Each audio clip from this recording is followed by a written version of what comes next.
Hello friends, आप सभी को हमारे यूट्यूब चैनल में स्वागत है। तो दोस्तों, आज की इस वीडियो में हम बात करने वाले हैं कि लॉकडाउन के समय में हमारा जो बीए का एग्ज़ाम है उसमें हम कैसे आंसर दें, कॉपी कैसे लिखें, क्योंकि हमारा सिलेबस कम नहीं हुआ है। साथ ही लॉकडाउन के कारण हमारा जो पढ़ाई है वो हुआ भी नहीं है। तो हम आंसर कैसे लिखें, कॉपी कैसे लिखें, तो आइए जानते हैं इस वीडियो में आपको पूरा डिटेल्स में। ज़्यादातर लोग बीए का एग्ज़ाम देने के लिए काफ़ी उत्साहित होते हैं, लेकिन क्या है, उन्हें ठीक से पता नहीं होता है कि बीए का एग्ज़ाम का कॉपी कैसे दें, और साथ ही लॉकडाउन के समय में। जबकि बहुत से लोग यह भी सवाल करते हैं कि आंसर कितना पेज में लिखना चाहिए, और आज की इस वीडियो में हम पूरा डिटेल्स में आपको बताएंगे बीए का एग्ज़ाम की जो कॉपी है वो लिखना कहाँ से स्टार्ट करें। जब आप 10th या 12 में होते हैं तो आपको किसी भी प्रश्नों के उत्तर जो है वो 1 से 2 पेज में लिखना होता है, पर बीए में ऐसा बिल्कुल भी नहीं है। इस प्रकार एक प्रश्न का उत्तर 7 से 8 पेज में लिखना होता है। इसीलिए ज़्यादा लिखने के कारण आपके हाथ में दर्द होने लगती है और आपकी हैंडराइटिंग भी खराब होने लगती है।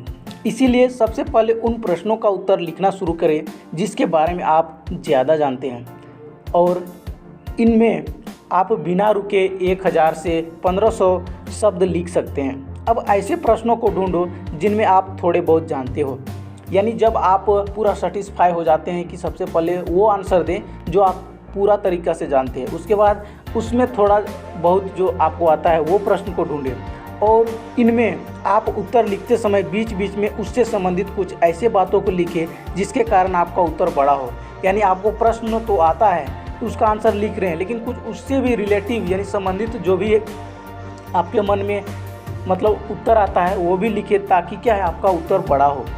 हालांकि बहुत से लोग किताब में से जो पढ़कर जाते हैं बिल्कुल वैसा ही एग्ज़ाम में लिखने का प्रयत्न करते हैं, लेकिन आपको ऐसी गलती बिल्कुल भी नहीं करनी है, क्योंकि किताबी भाषा लिखने से आपके जो कॉपी जांचने का जो एग्जामिनर है उसको पता चल जाता है कि ये हैंड टू हैंड कॉपी से ही मतलब किताब से ही कॉपी करके आया है। तो आपको अपने सरल भाषा में उसका यूज करना है और लिखना है। सभी लोगों का लिखने का तरीका अलग अलग होता है। कोशिश करें कि आप अपने तरीके से लिखें। सबसे पहले कि आपको क्या करना है, तो लिखते समय हमेशा आंसर को पॉइंट या बुलेट पॉइंट के रूप में लिखें। मतलब सबसे पहले आप जब लिखते हैं तो आंसर को पॉइंट बाय लिखें, ठीक है। बुलेट पॉइंट को हमेशा ब्लैक पेन से अंडरलाइन करें, यानी आप जो हेडलाइन देंगे तो उसको जो ब्लैक पेन है उससे अंडरलाइन करेंगे। इससे क्या है कि आपका जो है इम्प्रेशन बढ़ेगा, और आपका जो एग्जामिनर रहेगा, जो जांच करने वाला, उसके माइंड में आपके प्रति ज़्यादा आकर्षित करेगा और वो मार्क्स भी देगा। जब भी आप परिभाषा लिखें तो उससे संबंधित किसी थिंकर या राजनीतिक विचारक की कुछ लाइनें ज़रूर लिखें। यानी जब आप परिभाषा दे रहे हैं, सपोज दैट कि महाभारत या मतलब कि महायुद्ध यानी विश्व युद्ध के बारे में आप लिख रहे हैं, तो उसके बारे में लिख रहे हैं तो उसमें एक मतलब जो थिंकर है या फिर कोई विचारक है उसके बारे में लिख दीजिए कि इसके बारे में ये कहना चाहते हैं। तो ऐसा लिखने से क्या है कि ज़्यादा मतलब अच्छा दिखता है। जितने शब्दों में लिखने को कहा जाए लगभग उतने ही शब्दों में लिखें, यानी आंसर जितना शब्द में लिखने को बोला जा रहा है उतना ही शब्दों में आप लिखें, तो इससे क्या है कि अच्छा रहेगा। अब बात आ जाती है कि बीए एग्ज़ाम में आंसर कितना पेज में दें। यह एक ऐसा प्रश्न है जिसके बारे में बहुत से लोग पूछते हैं। लोगों को इस प्रश्न का उत्तर सही से पता न होने के कारण या तो एग्ज़ाम में ठीक से लिख भी नहीं पाते, या फिर कोई ज़्यादा से ज़्यादा लिख कर आ जाते हैं, या फिर कोई कम लिख कर आ जाते हैं। तो ऐसे में उसका जो मार्क्स है वो ख़राब हो जाता है, मतलब ज़्यादा मार्क्स नहीं आता है और उसका रिजल्ट में कमी आ जाती है। तो आइए जानते हैं। आमतौर पर बीए में 10 प्रश्न पूछे जाते हैं, जिनमें से 5 का उत्तर देना होता है, और एक प्रश्न 20 मार्क्स का होता है। पूरा मार्क्स लाने के लिए आपको पूछे गए प्रश्न का उत्तर जो है वो 7 से 8 पेज में देना होता है। मतलब जो 20 मार्क्स का क्वेश्चन है उसको आपको 7 से 8 पेज में उसका आंसर देना है।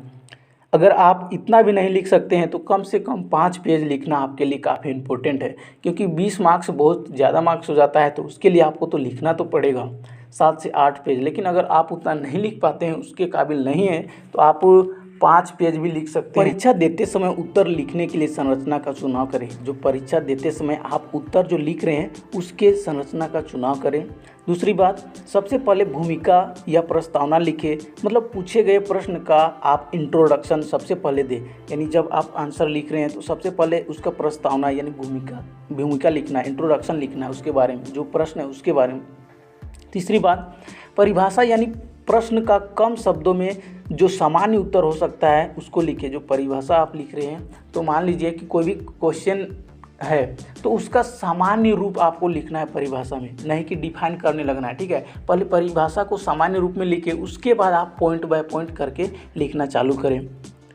और चौथी बात, पक्ष या विपक्ष मतलब अच्छाई और बुराई दोनों लिखें। यानी जब आप प्रश्न लिखते हैं तो उसके पक्ष और विपक्ष दोनों के बारे में, अच्छाई और बुराई दोनों के बारे में लिखें, तब आपका क्वेश्चन जो है वो लॉन्ग हो जाएगा, उत्तर ज़्यादा हो जाएगा, तब आपको लिखने में मज़ा आएगा। और नेक्स्ट है, कुछ प्रश्नों में केवल आलोचना लिखने को कहा जाता है तो सिर्फ वही लिखें। यानी जिस प्रश्न में मान लीजिए कहा जाता है कि शीत युद्ध की आलोचनात्मक व्याख्या करें, तो उसमें केवल आलोचना का ही उल्लेख करना है। सबसे अंत में निष्कर्ष जरूर लिखें, इससे शिक्षक को यह पता चलता है कि आप उस मुद्दे को लेकर क्या सोच रखते हो। मतलब जो भी निष्कर्ष होता है उसमें आपको डिफाइन करना है। मान लीजिए कि बोल दिया जाए कि 1857 का विद्रोह के बारे में आपको लिखना है, ठीक है, तो उसके बारे में आपका जो राय है लास्ट में निष्कर्ष में लिख देना है कि 1857 का विद्रोह हमारे उद्देश्य से ये ठीक नहीं हुआ था और सैनिक के लिए अच्छा, ऐसा कुछ लिख सकते हैं, ठीक है, निष्कर्ष के रूप में। तो आज की इस वीडियो में हम बस इतना ही बताने वाले थे कि बीए के एग्ज़ाम कैसे लिखें। तो ये वीडियो कैसा लगा कमेंट बॉक्स में ज़रूर बताएं। अगर ये आपको थोड़ा सा भी हेल्पफुल लगा हो तो लाइक करें और अपने दोस्तों के साथ शेयर करें। आज के लिए इतना ही, फिर मिलते हैं अगले वीडियो में, तब तक के लिए धन्यवाद।